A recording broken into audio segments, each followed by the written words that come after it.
everyone! Nandito na naman si Rosie Vlog. Sa oras na ito ay nandito tayo sa isang area na inaantay natin ang ating client kasi hindi para daw siya ready. So dito muna tayo, manonood muna tayo sa mga nagtatrabaho sa labas kasi ito ang nadaanan namin. Kaya sabi ko dito muna tayo, i-stop muna tayo at manonood muna tayo kung papaano ano nila yung trabaho nila at nakikita ko ang ganda ng view dito, super ganda ng view niya, pero hanggang sa tingin lang tayo, parang pangarapin natin yan na tinitingnan natin kung paano tayo makarating doon sa dulo. Kaya sikap at syaga, mararating natin yan at wag na mawalan ng pag-asa kasi makakarating tayo sa ating pangarap kung saan man tayo. Ngayon, naglalakbay tayo papunta sa ating pangarap. Ang ating pangarap nakukuha natin yan sa sipag at syaga at unang-una doon ang dasal. Kailangan natin magdasal araw-araw sa lahat ng pagsubok, sa lahat ng pinagdaanan natin. Kailangan natin magpasalamat sa itaas. Maraming salamat Lord, maraming salamat na andito ka lagi sa akin, sa aming lahat na mga taga-subaybay ko at maraming salamat na andyan ka lagi sa amin at pinoprotektahan mo kami. At maraming salamat na naman sa mga taong sumusuporta sa akin. Nagpapasalamat ako sa inyong lahat na hindi niyo ako iniwan. Hanggang ngayon kahit delay tayo ng upload, nandyan pa rin kayo, sumusuporta pa rin kayo sa akin.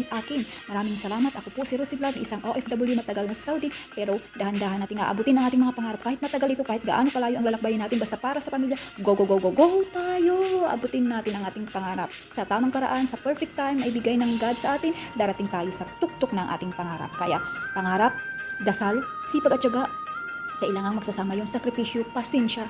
Ganun talaga ang pangarap. Nandoon lahat kasama dyan. So, hindi natin maaabot ang ating pangarap kung wala tayong sipag, tiyaga, tiwala sa sarili at lalong-lalo na sa pagdasal sa itaas. Hindi natin mararating yan, kaya kailangan natin ipantay ang lahat at kailangan natin magsikap ng todo, pasensya, kailangan natin ng ganoon. Kaya kayong nandyan, kung saan man kayo nakikinig sa akin, magkumis na kayo sa baba at iparamdam nyo naman sa akin, andyan kayo para sa akin at mahal nyo ang ating vlog.